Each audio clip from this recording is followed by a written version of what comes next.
शेतकरी कर्जमाफीसाठी बच्चू कडू हे आक्रमक झालेले आहेत। बच्चू कडूंचा विराट ट्रॅक्टर मोर्चा सध्या नागपुरात दाखल झालाय।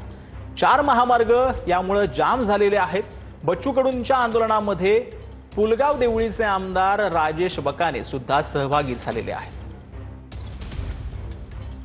सरकारपर्यंत भावना असा आहे की बच्चू भाऊ ज्या प्रमाणामध्ये या ठिकाणी अनेक वर्षापासून लढा देऊन राहिले ते शेतकऱ्यांसाठी असणारा लढा आहे आणि मी सुद्धा शेतकऱ्यांचा पोरगा असल्यामुळे आमदार नंतर आहे, पहिले शेतकऱ्याचा पोरगा आहे।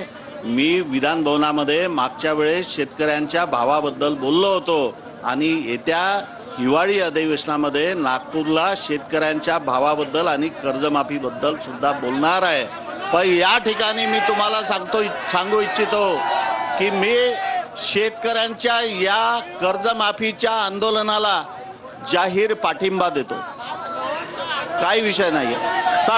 सरकार तुमचं आहे, तुम्ही पाठिंबा देता आहे, मग सरकारशी 100% बोलू ना आम्ही, काहीच विषय नाही आहे। अरे ज्या शेतकऱ्यांच्या मतावर आपण निवडून आलो त्या शेतकऱ्यांसाठी आम्ही बोलणारच आहे।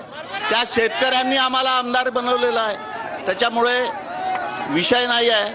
100% आम्ही देवेंद्रजी मगा रेंज नसल्यामुळे ते बोलू शकले नाही। मी देवेंद्रजींनाही फोन लावला होता पण रेंज नसल्यामुळे आवाज येऊ शकला नाही।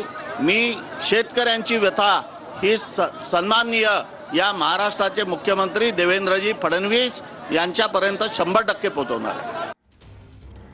तर आपल्या सोबत आपले प्रतिनिधी सुनील ढगे या संपूर्ण जी जागा आहे जिथं बच्चू कडूंनी ठिय्या आंदोलन केलेलं आहे तिथून आपल्या सोबत जोडले गेलेले आहेत। सध्याचं तिथलं वातावरण काय आहे? बच्चू कडूंनी जे आहे ते अजूनही आंदोलन जे आहे ते सुरू केलेलं आहे। मोठ्या संख्येनं ते आंदोलक जे आहेत ते दमल्याचं पाहायला मिळतं।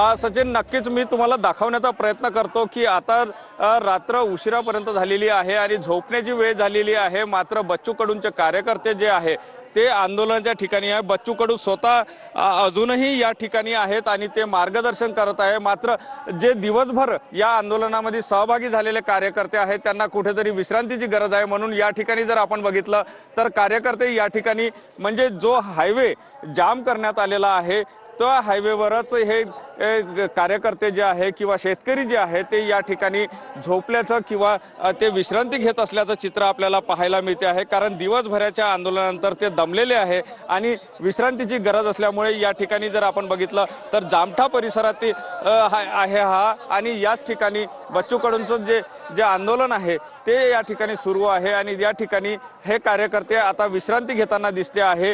कारण आंदोलन केव्हा संपेल, यांच्या मागण्या केव्हा पूर्ण होईल हे निश्चित आहे। बच्चू कडूंनी ज्याप्रमाणे सरकारला इशारा दिलेला आहे की जर समजा आमच्या मागण्या पूर्ण झाल्या नाही, शेतकऱ्यांचा सातबारा कोरा झाला नाही तर तीव्र आंदोलन करण्यात येईल, रेल्वे सुद्धा रोखण्यात येईल, विमान सेवा रोखण्यात येईल असा इशारा दिल्यानंतर या ठिकाणी आपण जर बघितलं तर कार्यकर्ते जे आहेत ते या ठिकाणी झोपलेले आहे। मात्र आपल्या या ठिकाणी आपल्याला एकंदर चित्र पाहायला मिळते आहे। धन्यवाद सुनील या संपूर्ण सविस्तर माहितीसाठी।